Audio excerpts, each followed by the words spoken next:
Well, one family is hoping to talk about mental health more openly after they suffered a loss that left a huge hole in their lives. Their story highlights the disproportionate struggle to get mental health treatment and talk openly about it between rural and urban parts of our country. Boyd Hooper takes us to a different but also very rural community called Ellsworth in Wisconsin. 143 harvests have come and gone since the 1880 founding of the Webster farm. But this one feels different to Mitchell Webster. I'm not used to driving the combine.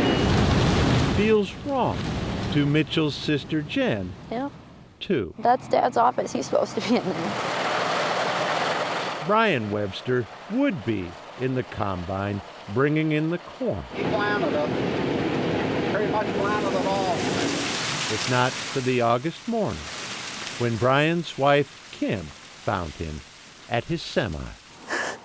He was my love of my life. At age 58, Brian had died by suicide. I just wish he would have talked to me. Sadly, the Webster story is all too familiar.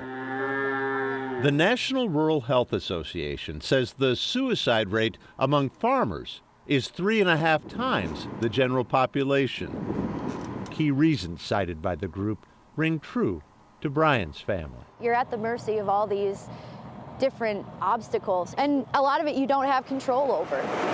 Unpredictable weather and financial pressures bear down hard on farmers, who are often reluctant to seek mental health care. There's still a pretty big stigma around mental health and, keeping your feelings to yourself. It's unfortunately still a common thing in agriculture. Brian's family decided to address the stigma head on in his obituary, writing that he died from complications with depression.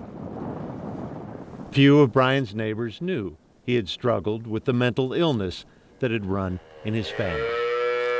Passed on again to Brian's youngest son, Tom. People judge me, I guess, whatever. I mean, it's a real thing, so it's an illness, but I'm not scared to let people know I have it. Tom is on medication, and once a month between milkings, drives from Ellsworth to Redmond to see a therapist. Talking to people about it makes me feel better. I mean, that's what seems to help me. Brian had sought medical help too. His doctor had switched him to a new antidepressant shortly before he died. It's really hard to know, what was the tipping point exactly.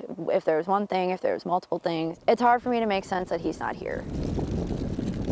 Brian's family buried him next to his parents within sight of his farm. Then It's all right. they asked us to share their story. Miss you, Dad. Love you. The Websters had some things they wanted to say. I want farmers to know, not just farmers, just anybody. It's okay to talk about it. It's okay to get help. It's okay to be on medication. It's okay to not be okay. They know, though private, the former combine driver had another attribute. Dad always wanted to help people. If he could help somebody, he would. Helping now seems like the one thing that could bring some healing to this hurtful harvest. Please go get help. There's really no shame in getting help. It was Boyd Hooper reporting. And as the Webster family said, let's talk about it. That's why we have a campaign with that very name, to talk openly about the range of mental health struggles and the resources. Yeah, there's a tab at the top of newscentermaine.com, and it's called Let's Talk About It. It's full of resources and stories that we have done, and as always, we want to remind you that if you or someone you know is struggling with their mental health, just know that you are not alone. There are so many resources right here in Maine that can help you.